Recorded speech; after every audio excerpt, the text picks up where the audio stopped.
Hello, everyone. Thank you all for joining us. So today for today's PIER Seminar, it is with great pleasure that I introduce Dr. Marcus Miller. Professor Miller received his PhD from Yale University and is currently an economics professor and research associate at the ESRC Center for Competitive Advantage in the Global Economy at the University of Warwick. He is also a research fellow at the Center for Economic Policy Research in London.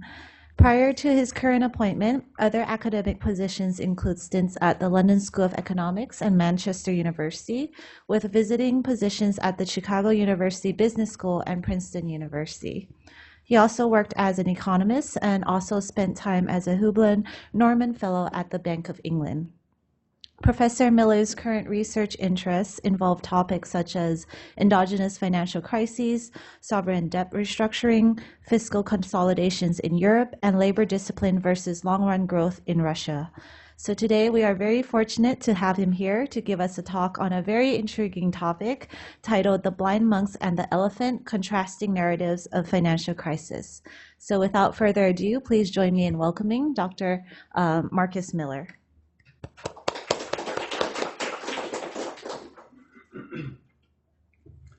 Well, thank you for that introduction, and thank you all for coming on what seems to be a holiday week. I'll try not to be too serious. First of all, on the title, which you can see on the board in front of you, apparently this is not original. Pongsak tells me that he uses the same title for a different crisis. This is about the US subprime crisis, whereas Pongsak uses it for the Thai crisis. So obviously there's a common theme here, and that may be true of crises in general. To change the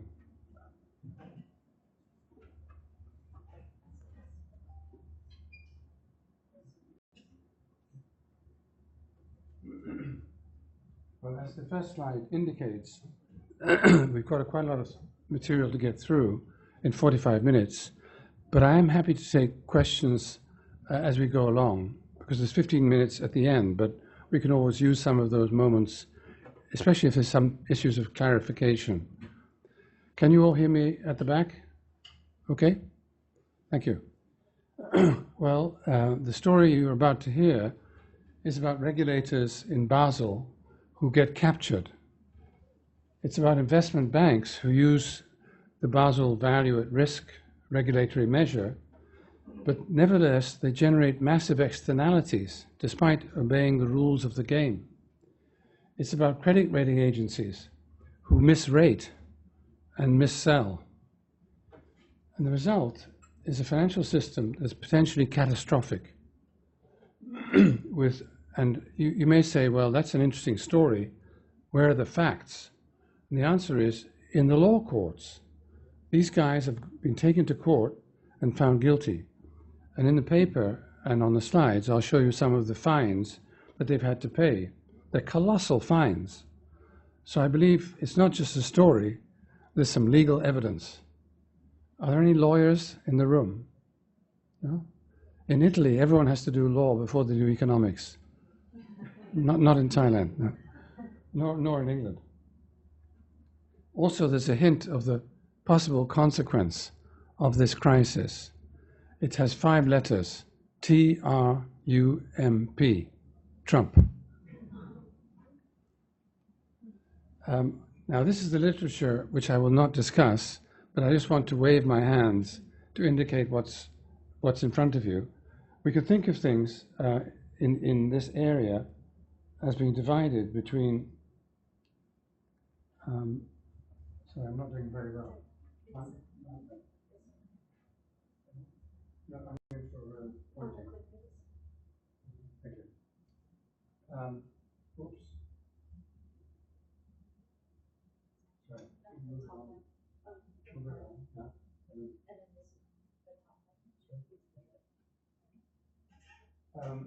Different perspectives in the literature.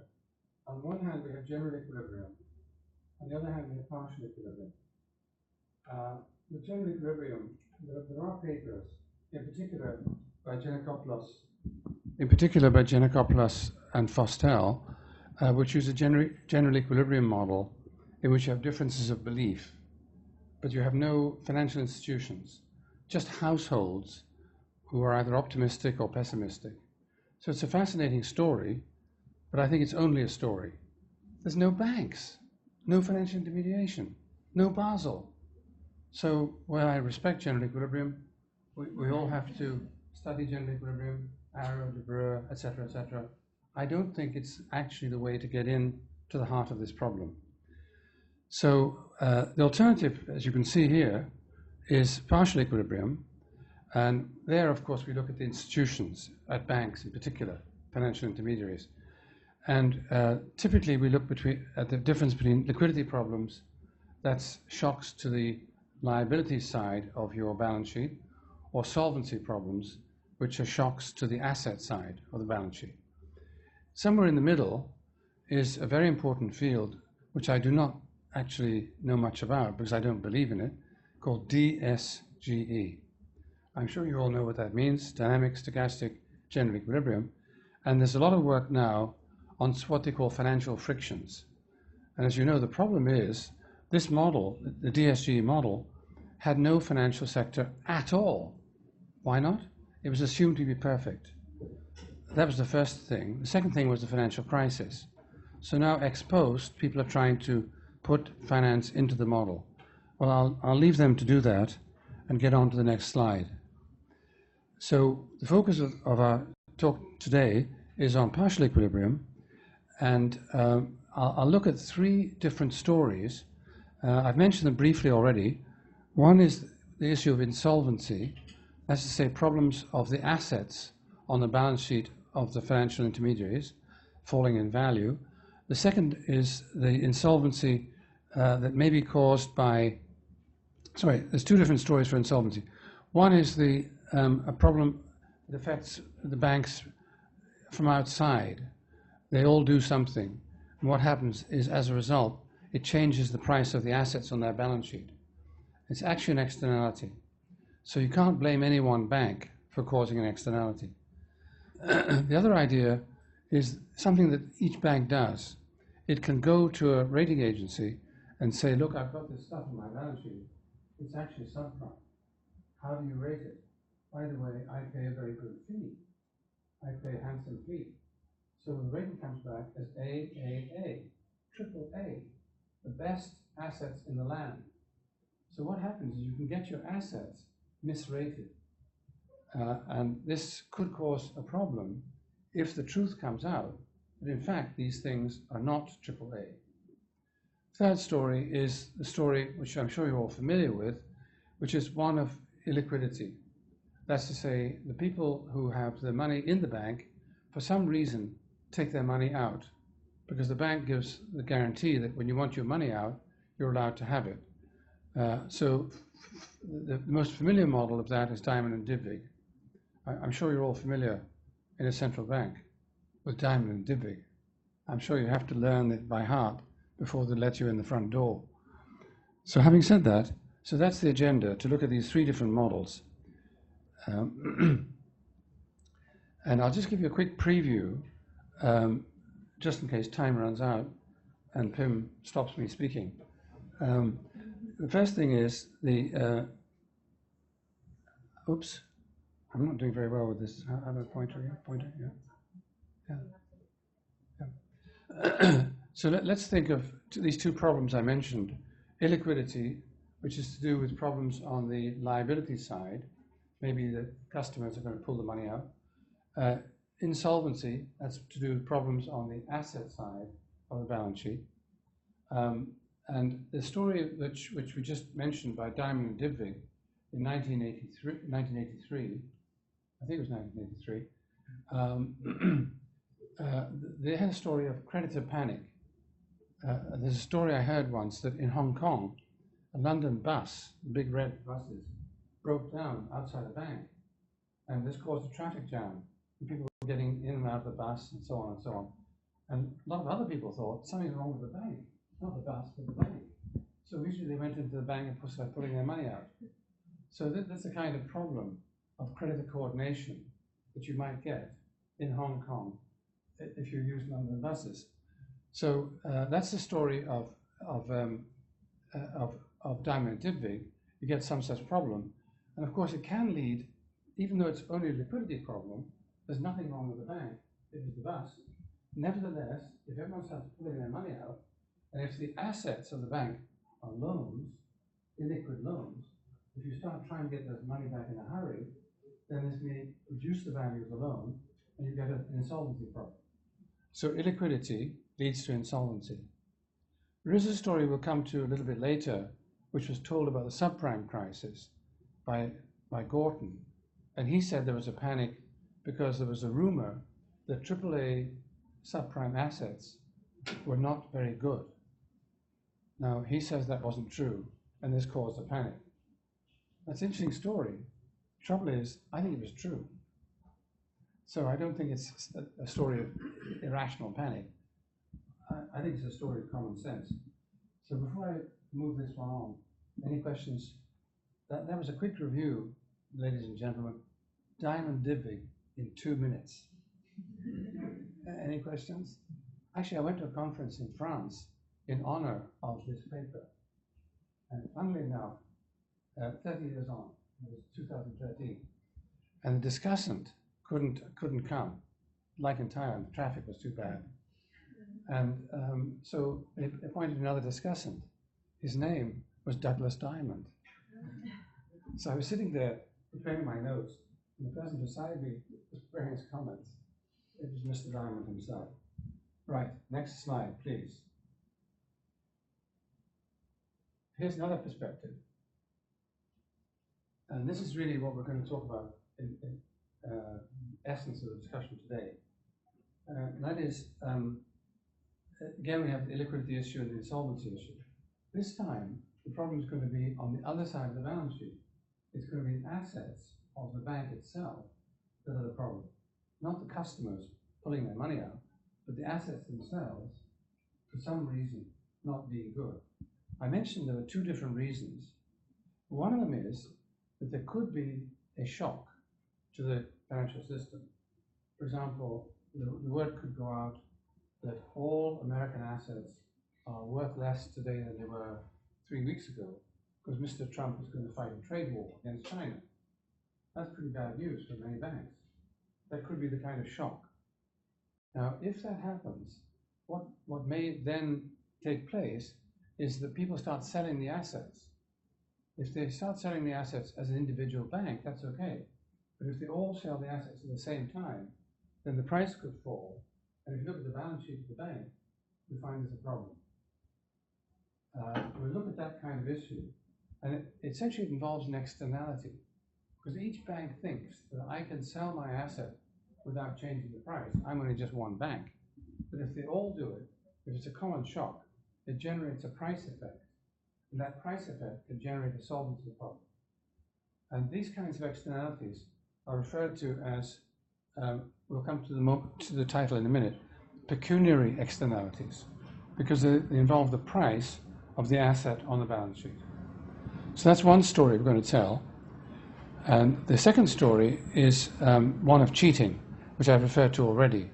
That is when the bank has got assets on the balance sheet that it has told everybody are good assets, and it's actually got them rated as AAA, but in fact, they're not good assets.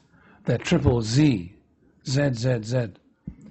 Okay, so the main focus of the first story is going to be on the Shin model, but I should say there's a Thai tradition in this area that was referred to in the notes I sent in, which is for his dissertation, Pongsak Longaram actually looked at this kind of externality in the model of Kiyotaki and Moore. And he actually used that to try to understand the Thai crisis. So that was an application of the same idea that in the Thai case, I think it was the price of land. The price of land fell, and it was a combination of factors. If I can use the title of Pongsak's lectures, he says it's the story of the blind men and the elephant, where all the different blind men maybe I have a picture actually to show you. If I can move this thing along. Sorry, just to move it on. Yeah. So this is the story that Pongsak tells, and also I mentioned to my students. So this is the elephant, and I'm sure you've heard this parable. It comes from the Indian collection of parables back in 1500, 1200 BC. So these people are asked, to characterize an elephant, not a crisis, but an elephant. And each person gives a description based on what he can feel. They're all blind, and they can only feel one part of the elephant. And so they each give a very different report on what an elephant is like. Is it like a snake? Is it like a wall? Or what? And of course the truth is, as we can all see from the picture, all these things are true. So that's the idea. Maybe there isn't just one story, there's more than one story. So in the Thai crisis, I haven't heard Pongsak's lecture, although I did read his thesis. Obviously there was a pull out of money. The American banks pulled the money out. Diamond Divvy. But second of all, people started selling land. The price of land fell. And that's the kind of pecuniary externality that we talked about just now. So already we've got 2 stories for the Thai crisis. Well, I've got 3 stories for the American crisis. And you can see why the idea of this, the elephant and the blind monks applies. Each story may sound convincing. The author of the story could be a famous economist, or 2, Diamond and Dybvig, or Hyun Shin, really famous. And when you listen to them, you think, that's got to be true. This guy's so smart, and the story is so interesting. Well, it may be true, and it sounds like it's enough to cause a crisis, but it still may be the case that there's more than one actually in operation. I think probably as economists, we have what the French call déformation professionnelle. We like to think, one story fits. I know this is my story, listen. But in fact, the world may be more complicated. Maybe all these things fit together.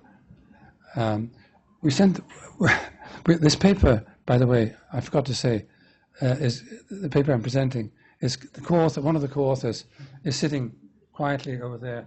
So very difficult questions can be referred to SongCloud. What was I going to say? I've forgotten, but anyhow, I'm sure we'll come back. So each of these stories could be convincing, but there's no need for any one of them. The world can be sufficiently complicated; they can all apply. Any questions before we leave the Rig Veda? Okay, I have a question. What is the conclusion of the parable?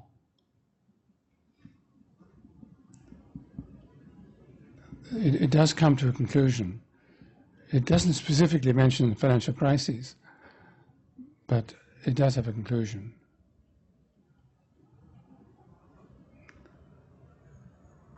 I have to remind myself.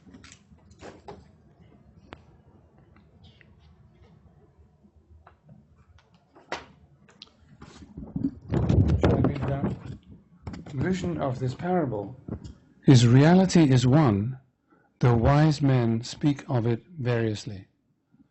So the people around the elephant are all seen to be very wise men, and they say what they think is true, but in fact reality is the elephant. So that's the conclusion. And I'm sorry to give away the name of the game. That is our conclusion as well. Okay, let's move on. Sorry, thank you. Well, that was the conclusion. Can you combine these stories? Well, the answer, in some sense, obviously is true, but the question is, in reality, is it true? And that's where I think what we can do is look at the actions taken by policymakers, central bankers like yourselves, or by lawyers. Did they find anyone guilty of any crime? or any infringement of proper behavior. So we can look at the evidence. So we start then with the first story, the story of a problem for the asset side of the balance sheet caused by externalities. I mentioned already that Pongsak, in his dissertation, looked at the fall in the value of land prices. In fact, one of the problems of the dissertation was we couldn't find the land price, and it seemed to be suppressed. And we think the reason is it was so dangerously low that it was efficient to hide it, because if you published it, people would be obviously insolvent. So it was the opposite of mark to market. It was don't mark to market, and that may be an important conclusion. In crises, don't mark to market. Do what they did in Thailand. Keep it a secret. Okay. Well, actually, that was Pongsak's thesis. Now we turn to Songklod's thesis. Songklod is looking at the next generation of pecuniary externalities. In the next generation, what you do is you put in financial intermediaries. You actually put them explicitly into the model, as we saw in the diagram of the literature. And so we look at banks themselves, and in particular, we assume that the banks have to follow rules coming from Basel. The rules are known as value at risk rules, and they try to make sure that each bank is behaving responsibly. That if it has risky assets on the balance sheet, supposedly it has enough of its own skin in the game, its own equity, to absorb the risk, or most of the risk, of those assets falling in value. So that's value at risk. I'm sure you all know this by heart at the central bank. VAR, written on your T-shirts, value at risk. So the question is, are those rules competent to handle externalities? They may be appropriate for an individual bank, but can they handle a shock which happens to all banks in a particular system? Ex ante, there was a paper written from LSE, and here I declare an interest. I worked at LSE for 9 years, so you have to discount what I say. I've declared my interest. So there was a paper written by economists at LSE, which said, actually, it's not going to work. When was this paper written? 2001. 2001. That was 8 years before the crisis, 7 or 8 years before the crisis. They sent it to Basel, and what happened? The answer seems to be they dropped it into a waste paper bin. It was never seen again. It's not been published. Presumably people read it, who knows. It warned of the financial crisis, and it said that externalities are being ignored. It also said, by the way, don't trust those credit rating agencies. They're private institutions that are out to make money. Why will they always tell the truth? So there were clear warnings given before the event. Anyway, that was my advertising for LSE. Move on. As I said earlier on, these things are called pecuniary externalities because the way they come is that you think of a rule for an institution. In the case of Pongsak's thesis, the rule was a collateral rule for an individual borrower. Make sure the collateral covers the amount of money that's being borrowed.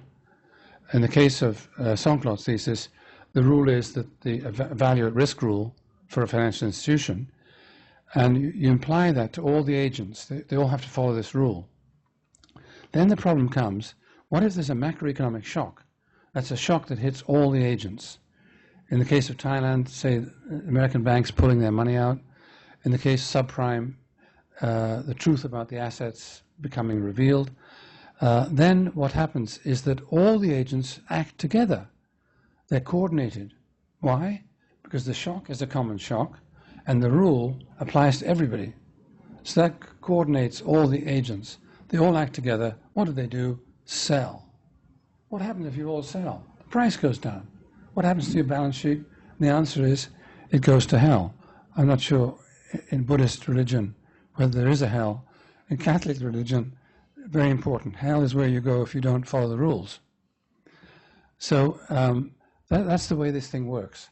We have financially constrained agents, and we have a common shock, and the consequence of the shock on those constrained agents is common actions which affect the prices of the assets on their balance sheet.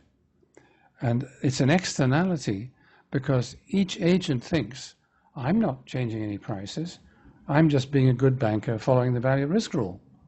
But of course, given the common shock, given they're doing it all at once, we get this price effect. Any questions on this pecuniary externality? No? I have the usual problem of not knowing how to move this thing on. Yeah. Well, in case you didn't understand it, but were too shy to raise your hand, I have a picture here. Does anyone recognize has anyone actually walked across this bridge? Yes? That's a very important point, because it's not like bridges in Thailand, which has got traffic traveling at huge speed, motorcycles, even faster, all across the bridge. This is a pedestrian bridge. No traffic at all except people. It was built to celebrate the 2nd century after the birth of Christ, 2000. It was opened by the Queen of England. What happened on the day she opened it? The answer is the bridge almost fell down. Why is that? And the answer was a correlated action of individual agents.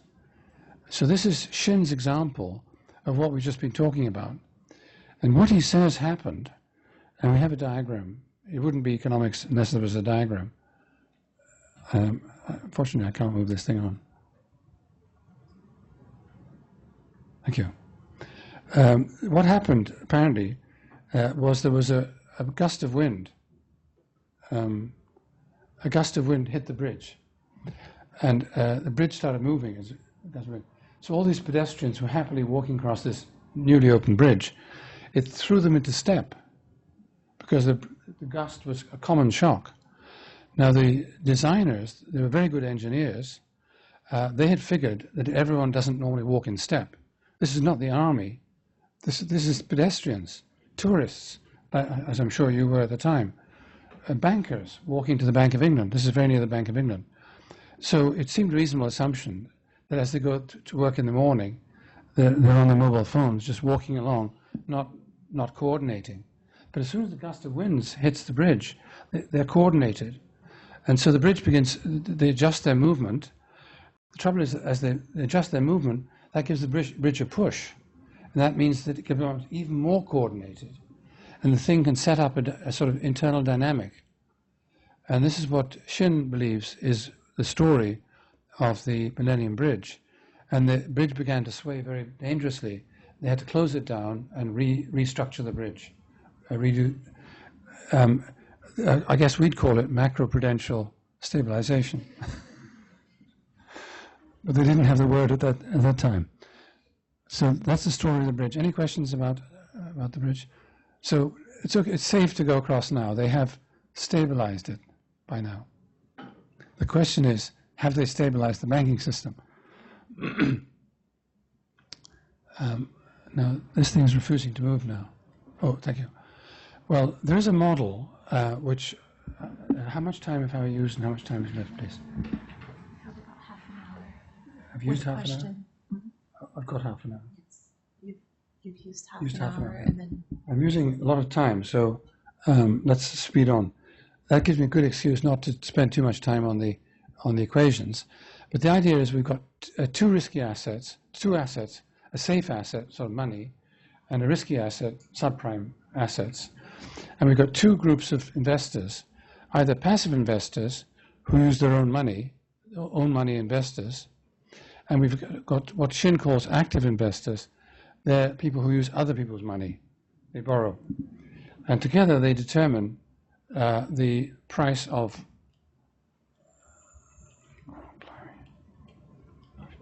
Oh my gosh. These are the two investors together. These are the risky assets. This is the mean expected return on these assets. And this is the demand by own money investors, they will hold, their demand is measured from, thank you, from this axis. If the price goes below the expected return, then they will hold more, so they're risk-averse agents. And the guys on the other side, these are investment banks, they have a given amount of demand, they're risk neutral. So they will hold a certain amount given their equity. And that's this amount here. Given amount of equity, they'll hold this much. If you want to get them to hold more, you have to drop the price. And the reason is because if you drop the price, there's a certain floor down here where the asset won't go down further than that. There's a limit value to the fall in the asset value. So as you drop the price, it has less distance to fall. So there's less distance to fall, that means there's less risk to cover. So under the value at risk rule, you can then cover more assets. In the limit, if the price goes all the way down to the lowest level of risk, essentially the investment banks in America can hold an infinite amount of assets. So this is the demand function for investment banks based on value at risk, not on risk aversion. This is the demand for own money investors based on risk aversion. Together they determine the equilibrium. So that's the Shin model. Now we have to ask two questions about it. And if you have any deep questions, we have Songklod Rastapana to give the answers. And he's serious. He was an engineer trained in Thailand. So he knows all these answers numerically, algebraically, you name it. So the experiment we're going to do in a minute is to shock the system. So if we shock this system, what happens? Well, if we start off in some equilibrium, like you just said, what we're going to do is have some good news. These assets, ladies and gentlemen, are AAA. Good news. So everyone says, AAA, let's buy this stuff. So what happens? We all buy it. What happens? The price goes up. That's the good news. And we find a new equilibrium. Unfortunately, there's the second part of the story, the bad news. The story comes out, the truth comes out, actually these assets are rubbish. The people with no income, no jobs, no assets, they can't pay, and so there's a problem. And so if the bad news comes, then maybe the return will fall and the prices will fall. The question, and this is what Songklad has been working on, is will this story, if we have good news followed by cancellation of good news, will the investment banks survive? Will it destroy them or not? Can anyone think of a reason why they might not survive? So we're going to give a symmetric shock. We're going to say, subprime assets, you think they're not very good? Yes, they're very good. All of us are going to invest, price goes up, fantastic. And then we're going to have another piece of news saying, actually that was wrong. Go back to where you started. Question is, will the banks survive? Can they go back to where they started, or will they go back off the edge of the cliff? Can anyone see what might be a risk or a danger of not being able to just go back, some irreversibility?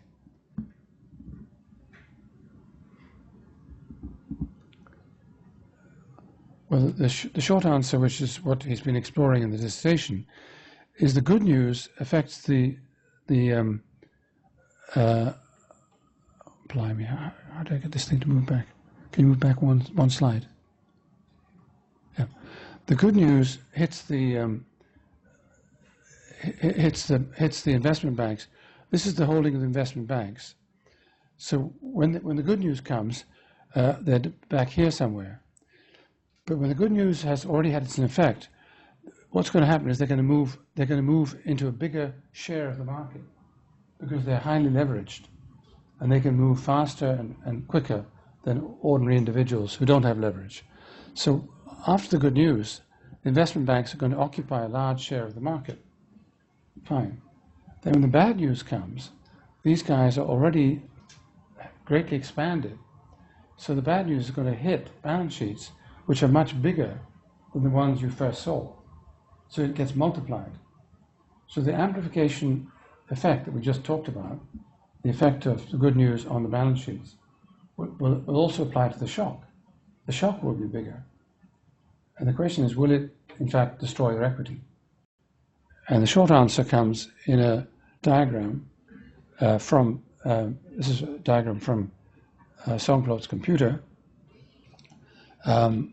So here we were at the initial equilibrium. Here was the initial impact of the good news. It pushed the price up. This stuff is AAA, so the demand for both agents goes up. However, the investment banks have leverage, so they can move from here, no leverage, up to here. That's this extra expansion due to leverage. So the equilibrium after the good news and after the leverage effect is N. So now the share of the market has gone from about 30% to more like 50%. Investment banks have increased their market share. Then we have the bad news. And in this particular simulation, what Songclaud found was that they wouldn't survive. Basically, this would kill them, and you'd have to go back to an equilibrium here, outside, where essentially the investment banks are no longer in the market, and the only guys in the market are the other sector. So that's the story then of the Shin model applied to investment banking. Any questions before we move Songclaud's diagram from the board? Okay. I have a problem with technology here. Oh, there we go. There's a lot of numbers. If we have any numbers, we can come back to them possibly. I guess one number is the share of the market.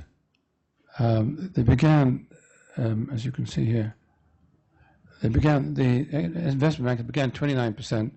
They went up to 46%, and when the news gets reversed, they go to zero. So that was the thing we saw just now in terms of the picture.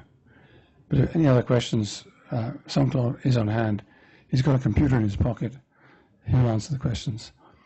So pecuniary externalities, it seems, from this story, are sufficient to cause the crisis. But the shocks are exogenous. The shocks that I told you about seem to come basically out of thin air. There's good news, bad news, and so on. One question is, can you make them endogenous? And that leads us to another story. So I'll try to move on at high speed. Before I go on, I'll just show you this picture. This is a picture from a mathematician called Zeeman, who was a mathematician at Warwick University. And he wrote a paper in 1974 trying to explain why stock markets go slowly up and then crash, and go slowly up and crash. So there seems to be a pattern of stock markets. And so what he suggested is that there's a relationship between fundamentalists, that's on this axis, and chartists on this axis, and the asset price, which is this surface up here. And he said there's a certain dynamic, which he describes in this article, which, if you look at it in terms of fundamentalists and chartists, is a bit like a circle. So what happens if this dynamic takes place is the asset price goes up the hill here, up, and then when it gets very high, the fundamentalists say, hey, this price is a bit high. They start selling. And so the price reaches a peak and then starts moving back down, and it reaches this point here, and it drops off the edge, and you have a crash, and then comes back up again. So we get a sort of cycle. It's like a predator-prey cycle caused by the behavior of fundamentalists and chartists and the price of equity. That's what he was looking at. So one question, and we haven't yet got the answer yet, is the Shin model essentially a variety of this kind of model? Is it a catastrophe model? It sounds a bit similar. We get this good news and asset prices go up, bad news, crash, and so on. Now, there is a paper actually in the literature, which we refer to in the paper, which generates this thing as a repeated cycle. It's called the leverage, the Basel leverage cycle. So it does seem as if the mathematics of the Shin model, broadly speaking, fit into this category. Unfortunately, Mr. Zeman left Warwick and went to Oxford. He's left Oxford and gone to heaven. He's no longer around. But the mathematicians he worked with are still at Warwick. So one thing I'd like to do in the next few months is to find out, is the Shin model actually an example of this kind of model? If that's true, it's very worrying. It says the heart of the financial system is actually, has this catastrophic characteristic. Now, I met Zeman once for lunch and said, it's an interesting story, but is it relevant? He looked at me and said, your heartbeat, he said, your heartbeat is an example of a catastrophic movement. My heart almost stopped. He's written a paper. If you don't believe it, read the paper. In 1971, he wrote a paper applying this model to the heartbeat. So the question, ladies and gentlemen, is the heart of the financial system like this? Is the beating heart of finance in New York, London, and Bangkok, is it catastrophic? Good question. We hope to answer it in the next few weeks. We had a visit the other day from John Taylor. So this is not part of the paper. If you stop the clock for a moment. In American football, you can stop the clock for advertising. If you stop the clock. We had a visit at Warwick from John Taylor. You know John Taylor? Taylor Rule? That's the man. He came to Warwick, and he talked not about the Taylor Rule, exactly, but financial system. What did he say? He said, there's a rule, Taylor Rule. If everyone follows this rule, the world system will be stable. That was the proposition. And so I think someone, maybe me, raised my hand. What about the financial crisis? He said, oh, that's because they didn't follow the rule. That was caused because they didn't follow my rule. Good answer. But he's talking about it. What did he not mention? He didn't mention banks. He didn't mention Basel. He didn't mention the financial system. He was talking about wages, salaries, the Taylor Rule. The Taylor Rule is in the DSG model. DSG model doesn't mention banks. What happened? Financial crisis. So my own thought, but don't mention this. Keep it inside this room. He was interviewed for the job of head of the central bank, and he spent an hour with Mr. Trump. He didn't get the job. I think the reason was he never mentioned peculiar externalities. He didn't mention this stuff. If he'd gone in there with this diagram, he would have got the job. So start the clock again. Oh yes, Pongsak warned me. He said, you're going to be asked a question in question time. How do you save the day? How do you stop this problem? And the answer is, oops. What happened? Could you go back to the diagram? I had a diagram, it disappeared. Oh, thank you. This is the answer to Pongsak's question. How do we solve this problem? The answer is, now go back to the Shin model and think of this axis here as the fundamental, the fundamentalists. Think of this axis here as pecuniary externalities. That's the dynamics of the market. And essentially, the Shin model is really telling us this sort of catastrophe story. We have some good news, go up the hill, big pecuniary externality, bad news, whoops, and then crash. So we can think of this as a representation of the Shin model. And the question is, Pongsak warned me, someone's going to ask you, how do we stop it? And the answer is, can you keep the model on that blue line? Could you keep it moving up and down the fundamentals? The economy can move backwards and forwards, but we don't get these externalities at work. So if you could move up and down this line, blue line here, it's like I don't ski. Do you have ski slopes in Thailand? No, not yet. Oh, they'll come. Right. In Russia, they build ski slopes anywhere. If they have Olympic Games, Mr. Putin says, build a ski slope. They build it. So anyway, this is a ski slope. And as you can see, it's carefully designed to avoid the problem. So what happens if you stay on the slope? It's okay, but if you go off the, I think it's called going off-piste. If you go off the regular slope, then you can have a terrible accident.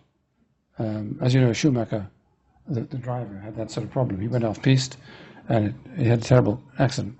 So that's the short answer. This blue line, ladies and gentlemen, is macro-pru. So I better quickly come to an end. The problem then is the problem is to make endogenous the shocks. Can we somehow endogenize these shocks? Did they come from heaven, or did they come from inside the system? And now it's very common in America. If you have a shock in America, what do you think many Americans say the source of the shock is? Not Thailand, but think of a country bigger than Thailand, not too far away. China. If there's a shock in America, you say, it must be the Chinese. What they do? They bought all these assets, pushed the price up. It was the Chinese fault. So that's one common story in America. However, and I'm sure it's partly true, after all, maybe more than one story is true. But the story I want to tell here, although I probably won't have time to do it, is the Akerlof story of lemons. So this model you see in front of you is the lemons model. So here we have the, this is the price of some asset. This is the quality of the asset. And if you have full information, there'll be a one-to-one mapping between the quality and the price, the 45-degree line. If there's asymmetric information, Akerlof wrote a paper in 1970 saying you'll get a withdrawal. The people with the good assets won't put them on the market. They will withdraw them. And all you'll get on the market will be less good quality assets. So we get a market equilibrium where we lose the good assets, we get the less quality assets, and we get an equilibrium at point E. At point E, the property of equilibrium is that the price reflects the average value of the assets remaining on the market. He was talking about second-hand cars, and he said that the price of second-hand cars will reflect the average value of the cars that are on the market. It won't include the good cars, because people who have very good cars will keep them off the market. It'll reflect the price of not so good cars. So that's the Akerlof equilibrium. Now, as you probably know, I noticed, by the way, in Thailand, all the cars seem to be pretty good. I didn't see too many rubbish cars around. So something must be solving the problem. In England, the way to solve the problem is you go to an engineer and they do a test of the car. They take the car, they drive it, and they give you a report. It costs £100, sort of 4,000 baht, and you trust the car and trust the engineer. That's how I buy my cars. So if you have that kind of monitoring, then you can get a complete solution. Essentially, we can go back to the 45-degree line. It's as if you get full information. So the idea was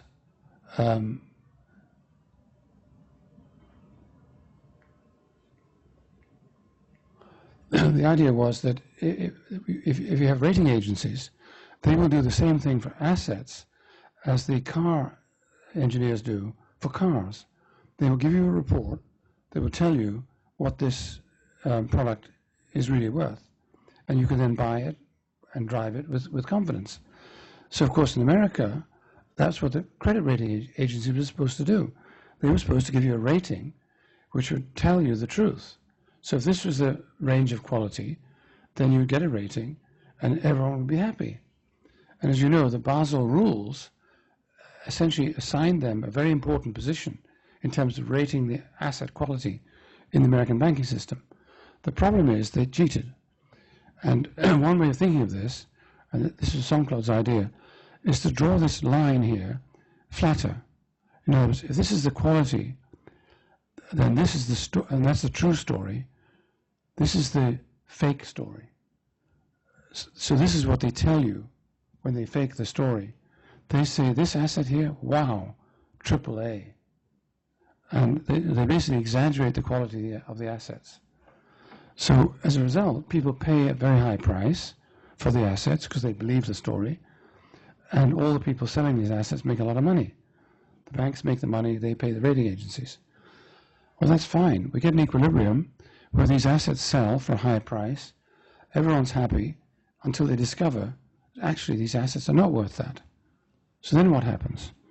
Well, we all know there was a financial crisis, so the way we try to tell the story is by drawing a last diagram. This is probably my last diagram, Mrs. Chairman. We assume that basically no one believes the rating agencies anymore. They say, don't you ever show me any ratings. I won't believe them. Forget them. What about the quality? I think the quality is not just like this. It could go down to zero. You don't trust this stuff. So what happens then? The answer is we get back to the Akerlof model of cars. There is no equilibrium. Turns out that the demand by people who don't trust rating agencies, by people who think the lowest quality is zero, essentially never crosses the 45-degree line and the market collapses. Is that a true story? I have another diagram, Mrs. Chairman. If only I can move the button. Whoops. Here's a diagram of the securitization in the United States. Look what happens after they discovered the truth. Securitization goes to essentially zero. The thing got completely wiped out. So it seems consistent with the story I've just been telling. Once you discover this stuff is crap, and you have been sold stuff as AAA, which is the best possible rating, then you just don't trust it anymore, and the market collapses. So we appeal to Mr. Akerlof, George Akerlof, to give a story which seems to kind of describe what was going on. And of course, this is all endogenous to the American financial system. Don't blame the Chinese, Mr. Trump. Blame the faking ratings. I better stop. Sorry. The last story is just, I'm running out of time, I better stop. The last story is liquidity. I don't have time to tell the story. I only want to say one thing, which is that Mr. Gorton, who's the most famous person who tells the liquidity story, he said, this is the real story. The fall in the price of this is the value of asset-backed, mortgage-backed securities after you subtract the insurance cost. Now, when everyone believed the ratings, that's before the crisis, it cost almost nothing to insure them, AAA. But as soon as they began to discover the truth, the price falls, and finally the price falls almost to nothing. And he said that's the problem. There was panic in the insurance market. He says people panicked in the insurance market. These wonderful assets, AAA. And, people just, they said they're not worth very much. That's what the problem was. And he said that's caused the panic. And so, of course, since the prices fell, the banks were in trouble and so on. He said, ladies and gentlemen, this is the cause of the financial crisis. Now, there's only one problem with his story. He did not declare his interest. I declared my interest at LSE. I said LSE guy. He didn't declare his interest. What was his interest? Does anyone know which firm? It's a famous firm in America that insures things. AIG. He was a consultant for AIG. He told AIG how to sell insurance for these products. Now, as you probably know, AIG had to be nationalized. It made a colossal loss. It insured all this stuff. The banks bought it, insured it with AIG, and when the crisis came, AIG had to pay them. It went bankrupt, had to be nationalized. In America, you don't like nationalization. It's socialism, but they had to do it to save the financial system. So I don't believe Mr. Gorton, and I'm afraid he doesn't declare his interest. Well, I think I better stop at this point, Madam Chairman. there's a button which will probably stop me. But the bottom line, obviously, is there's three stories. The story I think I do believe is that there was a bank run, and not this insurance crisis. There was a bank run in 2008, and that's what Paul Krugman talks about. He says that when he heard about the crisis, he should have said, Diamond Divvig. That's what he should have said.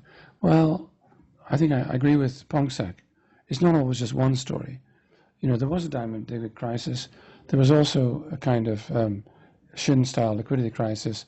There was also an Akerlof, tell them all, AAA, etc. I think all these things are true, and that's basically what our paper argues. Sorry, I've used too much time. Thank you. Do we have any questions? Comments? Questions, comments? I have two questions, actually. It's interesting that you have... First question is interesting that you have quite a kind of like strong view on the DSG and the general equilibrium. So I want to hear your thoughts why, factoring in the financial system into these actually, quite not your cup of tea, first thing. The second thing is you show many models of solvency and liquidity to solvency. Is there any model that would complete the feedback loop? That is something that I'm interested in my line of work. That is like solvency to liquidity and back to solvency. Is there like a combination of models that can, do both two ways at once? Yeah, those are my two questions. Thank you. Yes, I think your question is a bit like my talk. It has more than one part. It has at least two parts. The answer to the first part, I have a paper with Lei Zhang. It's called the Hedgehog and the Fox. It's in the reading list, reference list of the paper, in which we look at the DSG type of story. And your question was about DSG. What was it? Yeah, you said that you don't really like it very much, so I just wanted to know why. Yes. Well, the one fundamental answer is it doesn't have pecuniary externalities in the model. There's none of this stuff at all, because to get the externality, you have to have this financial constraint, VAR, applied in this case to the financial system. If you don't have a financial sector, then you can't have value at risk. Therefore, you cannot have this externality. So if you take it away, it's not there. So in DSG, and of course what they're doing now with DSG is adding financial frictions, which is stuffing all this stuff in. So one answer to your question is they didn't have a financial sector, therefore they cannot have pecuniary externality. Next question, can we put it into the model? I think the short answer is not really, because the informational assumptions are amazingly strong. Everyone shares the same information. There's complete markets and so on. The informational assumptions are so strong that I don't think they fit the world we live in. There's an interesting paper which I can give you, which describes what we have to delete from Arrow de Breuer in order to get the kind of model that fits the sort of banking systems we have. And I think that's the answer to the second part of the question. Is the DSG by definition is almost like Arrow de Breuer in macro. But if the assumptions are far too strong, we have to delete chunks of that model. And people aren't doing that. What they're doing is they're trying to use the Arrow de Breuer framework and add a little bit of icing.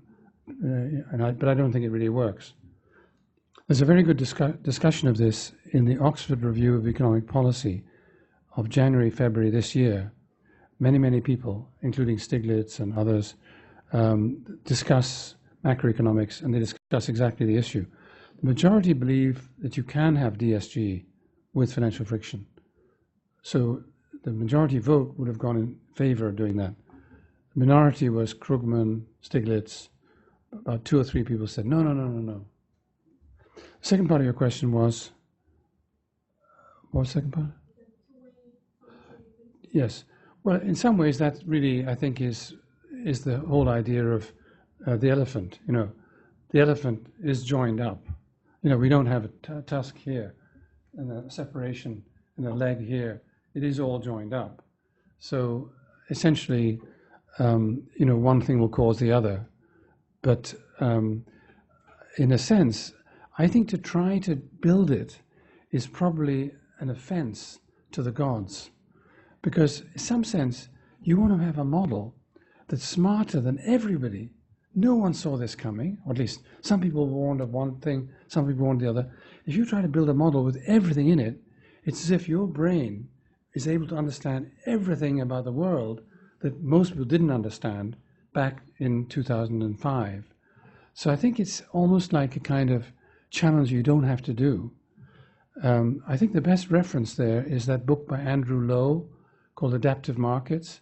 Now he's very, very smart, MIT finance professor, and he says he's got 21 different stories, not 3, but 21. But he doesn't try to build a model that incorporates 21 stories. He just says, you know, let's just listen, watch, and learn. Next question, please. Now's your chance, yes? Follow up to that comment.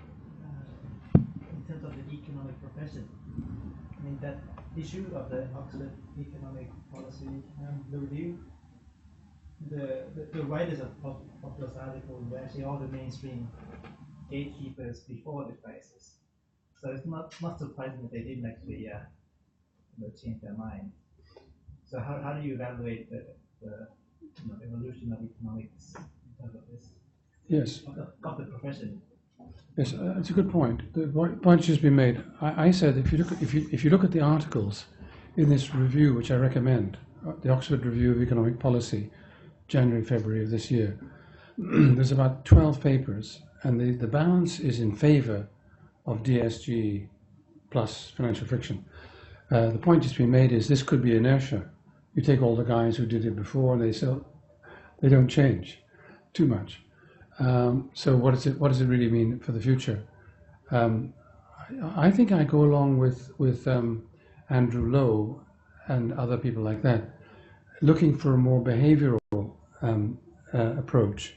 I was actually reading that book by Heilbronner called The Worldly Philosophers. Has anyone seen that book? It was written in 1999, I believe, the year of the Thai crisis.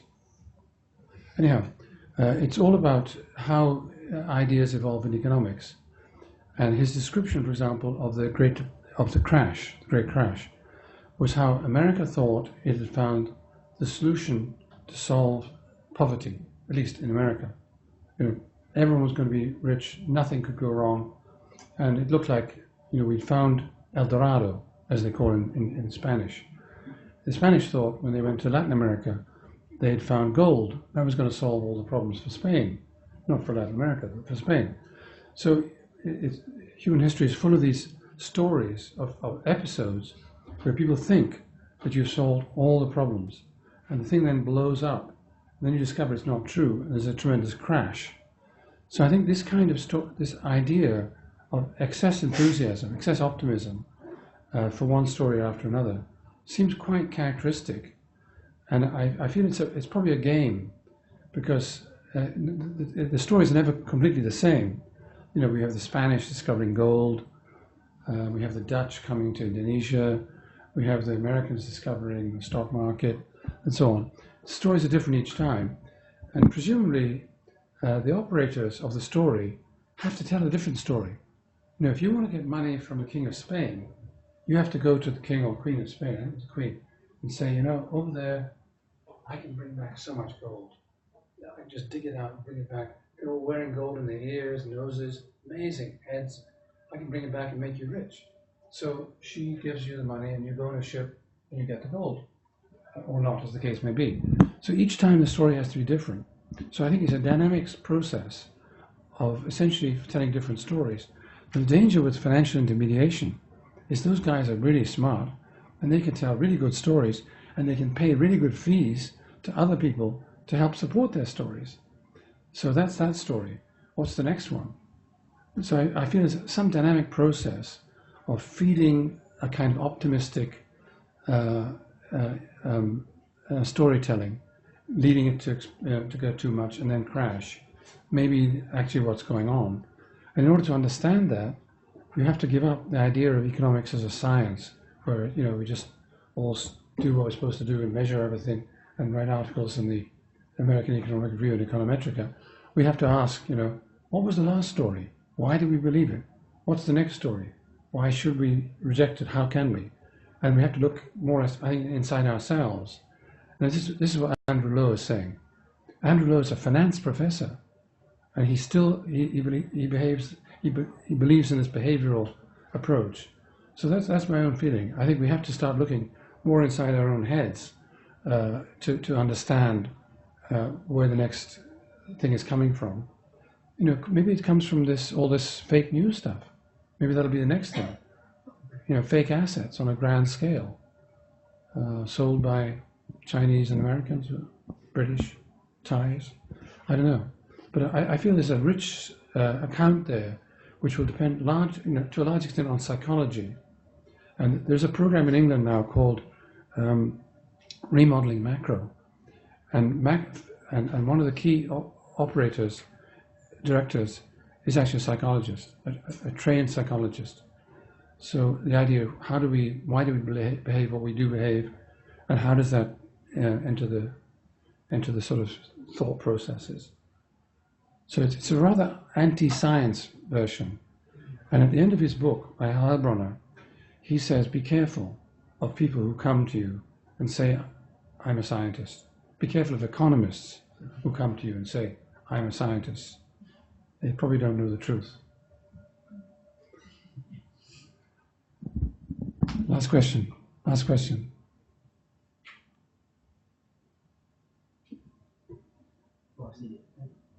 I thought you'd be more skeptical of that credential than you seem to be, given what you just said. You said, like in your presentation, you said macro could keep out of the line. Do you really believe that, or is it just in the model? I have one slide. Can I just put this one slide? It's right at the end. Can you go right to the end? This lady is an expert with this machine.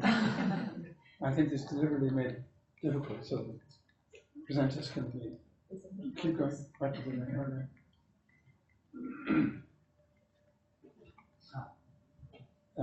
This was a reference was given to me by Saltwater. The reference was to a paper by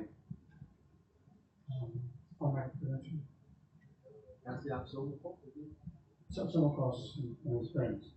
And they listed Keisha, and they listed these various tools. Banks, capital requirements, banks including requirements, plus insurance. So this is on the asset side. Loan value restrictions, and tax on dividends.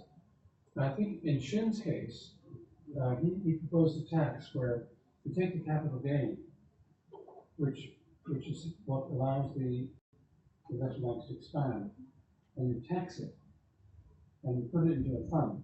And that fund is to pay for the banks if they go into trouble. It's a resolution fund. So his idea is a big type tax, where you take the capital gains on investment banks to a special fund, and the fund's got the label to bail out the banks when they're in trouble. Where does the money come from? From the banks, not the taxpayer. So it may take fairly radical action, but maybe you've got to go to the banks and get them to put money into a fund. Now, travel companies do this. Travel agents have a fund. So if your airplane isn't able to take off, then you get refunded from the travel agent's fund. So it may be that something like that, is something more radical, is necessary. Obviously, there are these other ideas which are being worked on, loans value and so on. I think the Bergovian tax is one of them. The Spanish had a tax where if you got extra money, you have to put some of it into a special fund, a preemptive thing. So I think it does require quite a strong action on the banks. And the problem is the banks are very rich and very powerful. They buy votes. So I think there is a serious problem. And it may not be an intellectual problem. It's probably more political problem.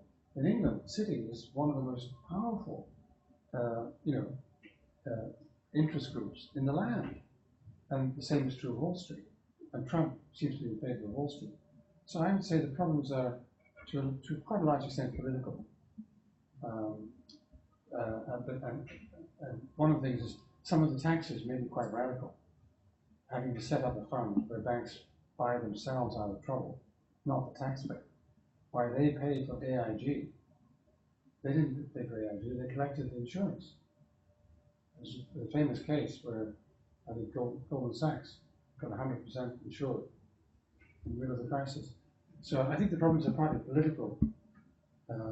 So on that, I think I would be rather skeptical because it's a problem. I think intellectually it's not so great a problem.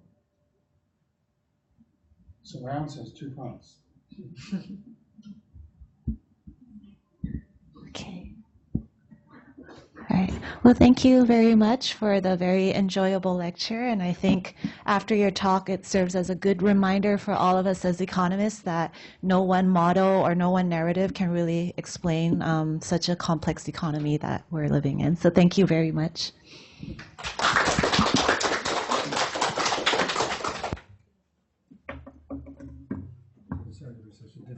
No, sometimes like it's kind of sticky, so it doesn't go for, it's not as smooth. It's not obvious if you're a foreigner.